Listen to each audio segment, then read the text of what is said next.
تتصورون إخواني ذول درسوا في حوزة النجف، درسوا في حوزة قم، أن نعي تلك المحاولات التي تستهدف تسقيط هذا الكيان، كيان المرجعية الدينية. يجيك واحد مرتدي عمامة ويفعل عملا مشينا أمام الناس، مثلا معمم ويستمع الغناء أمام الناس، معمم يخرج ويقول الموسيقى كلها حلال ماكو إشكال فيها.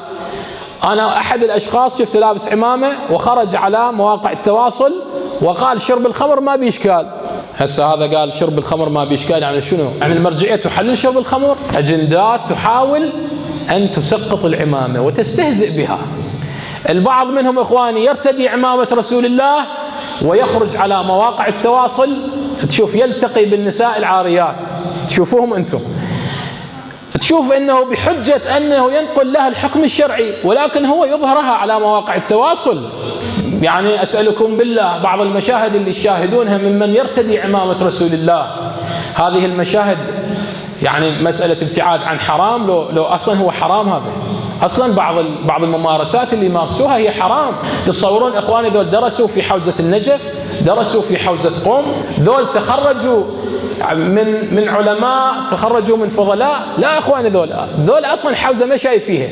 وحتى ولو كان ذول بالحوزة أيضا إخواني ذول ما يمثلون الحوزة. فتشوف أن هنالك أسلوب متعمد لتسقيط العمامة والاستهانة من العمامة.